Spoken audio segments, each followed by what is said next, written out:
Over the last 8 years, I've been able to lose about 50 pounds, get into the best shape of my life, and win third in a bikini bodybuilding competition. So in this video, I'm gonna be sharing the 10 truths I wish I knew before starting my fitness journey. And I guarantee at least one of them is the reason you're not where you wanna be right now. Let's stop sugarcoating it. You wanna get lean, you wanna build muscle, you wanna lose body fat and feel confident. So let's get into what's actually keeping you stuck. Number 1, the pain of regret will always outweigh the pain of failure. Most women never start on their fitness journey because they're so afraid of failure. But what is worse, trying and messing up and making mistakes, or spending another year with regrets wishing you had started? Regret is a quiet pain. It creeps in and creeps up on you when you see other people transforming and becoming confident and healthy and reaching their fitness goals, and you feel guilty and shame because you let fear run your life. You think you're protecting yourself from disappointment, but you're just guaranteeing it long term. Failure is a part of the process, and the ones who win aren't the ones who never fail. They're the ones who fail, learn, and keep showing up. I've failed more times than I can count, and that's why I've succeeded. Winners will fail more than losers ever will, because winners are the ones who actually try, and losers are the ones who stay stuck in their comfort zone and never try. Number 2, you have to start when it's inconvenient. I've heard women say things like, this just isn't convenient for me, I just can't do this right now, I'm too busy. That's the point, sis. You're supposed to start when it's inconvenient. If you're waiting for the perfect time, when life slows down, when you're not as busy, when work is less crazy, when the kids are older, when summer is over, you'll be waiting forever. You'll be doing this year round throughout every single season of the year. You don't need more time, you need more urgency. Every season in my life where I grew the most, it was inconvenient for me. It was a challenge mentally and physically. I started my fitness journey when I was busy during imperfect circumstances. I continued it when I was busy during imperfect circumstances, and I continue to do that right now. That's because pressure forces you to level up. You don't grow when things are easy and convenient. Growth doesn't happen in comfort zones. If it's inconvenient, then good. That's how you build discipline and reach your goals long term. This is where the change happens, and if you truly want to get lean and build muscle and lose the weight, you're gonna have to learn how to keep this up for the rest of your life. That confident, healthy version of you, she doesn't just show up when it's convenient for her. That's the quickest way to continue getting stuck in the yo-yo cycle year after year. Thank you so much for being here. I have a goal of reaching 2,000 subscribers, so if you could hit that subscribe button and that notification bell, it would mean the world to me. Number 3, your excuses don't make you special, they keep you stuck. We all have circumstances and excuses. I'm busy, I have kids, it's my age, I'm stressed. That's not what's keeping you stuck. What's keeping you stuck is your belief that your situation is an exception to your growth. I have so many clients in my program who are extremely busy, who are moms, who are working full-time, who are running businesses, they're nurses, they're teachers, they're doctors. There's no one on my team who isn't busy. Like, welcome to life. We all have excuses. I'm not saying your life isn't hard. Obviously, it's gonna be hard, but it's also not impossible. I'm saying your goals don't care what your excuses are. You can have excuses or you can have success. Women in far more chaotic situations than you have still gotten results because they owned their choices instead of justifying them. Excuses feel good in the moment, but they truly steal your potential. You can either choose comfort or you can choose change. Number 4, you won't always be motivated. Stop depending on it. If you only work out or eat right when you feel committed, then you're dabbling. You're not truly committed. Motivation comes and goes. If that's the only thing fueling you, then you're gonna continue to fall off track. You don't need motivation, you need standards. You don't need hype, you need habits. I don't work out because I'm inspired to and feel motivated every day. I don't track macros because I'm motivated to every day. I do it because it's a part of who I am. Successful women create systems that make discipline easy. They don't wait to feel good. They act regardless.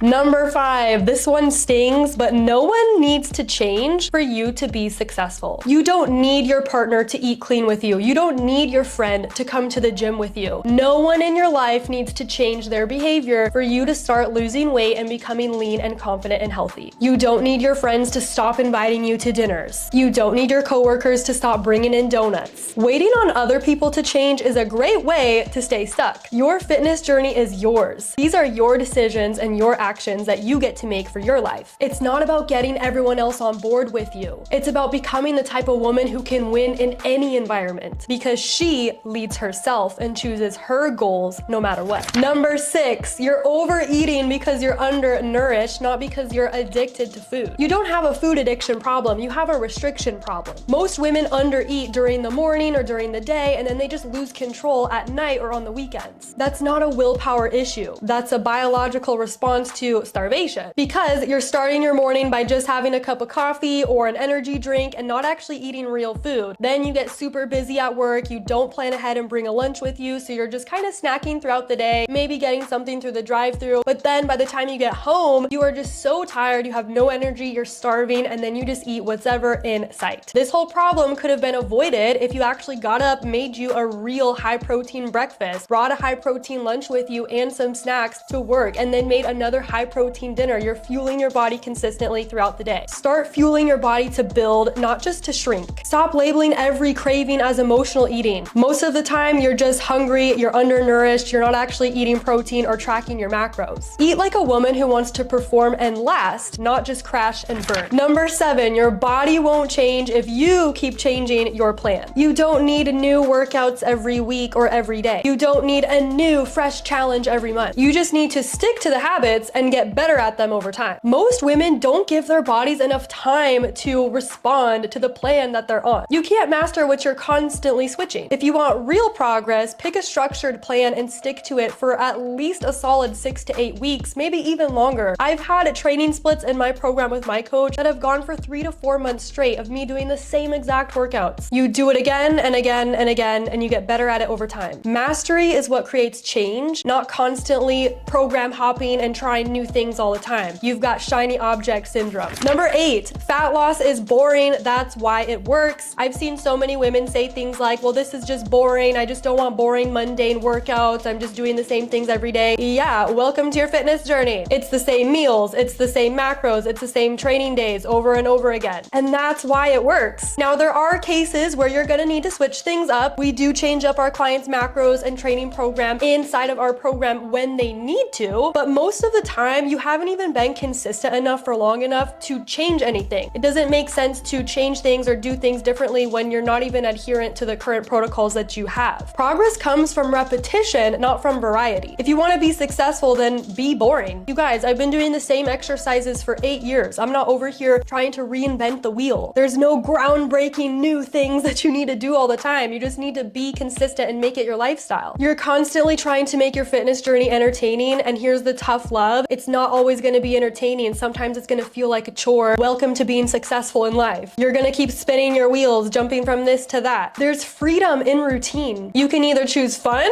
or you can choose results. Pick one. Number 9, wanting faster results is making you go slower. The women who make the least amount of progress, coming from someone who has been an online coach for the last 5 years, worked with hundreds of women, they're the ones who are always trying to rush it. They slash their calories too low. They do 2 workouts in one day. They want to do all this cardio. They get burnt out and then they want to quit. They're trying to do 12 exercises in their workouts. They keep thinking more, less food, more cardio. Fat loss is not a 4-week sprint. It's a lifestyle pivot. Going slow is not failure, it's strategy. The quicker you see your results, usually the quicker you lose them again. You want your body to last, right? Like, you don't want to just lose the weight and then just rebound. Then stop trying to force it in 30 days. It didn't take you 30 days to gain the weight and be where you are right now. So why are you expecting the results to come in 30 days? Stop obsessing over speed and start focusing on sustainability. And number 10, your identity has to change before your body does. You can't become fit and lean and healthy if you're still thinking like the woman who got you stuck. You keep thinking like the woman who keeps quitting. The way you speak to yourself, the standards you hold, the priorities you have, how you act and show up in challenges, the way you make decisions daily, that's what changes your body. You're gonna need a whole new identity change if you want this to last. If you want new results, you need a new identity. Don't say, I'm trying to get fit. Say, I am a fit woman and this is my lifestyle. Stop saying things like, I'm too busy, I always fall off track, I'm not disciplined. If you continue to tell yourself those things, you're gonna subconsciously continue to show up as a woman who struggles. Identity is the foundation. When you shift who you believe you are, your habits will follow. And your body, it's just catching up to the internal work you've already done. These 10 truths changed the game for me, but this did not happen overnight. We're talking 8 years of hard work and dedication towards my goals. I had to unlearn years of toxic thinking and healing my relationship with food and limiting beliefs and negative self-talk. It was a long and painful journey, but it's painful to stay the same exactly where you are right now. You've got to stop with the all or nothing everything thinking. It's not all or nothing, it's all or something. And if you're ready to finally get a transformation like I did here and all of my clients, you're gonna need to watch the next video. I walk you through my whole fitness journey, my entire transformation from start to finish, all the lessons and mistakes that I've learned from, and how I finally got the results that I've been chasing for years. So you can click this video here to watch it next. Thank you so much for being here. I have a goal of reaching 2,000 subscribers. So if you could hit that subscribe button and that notification bell, it would mean the world to me.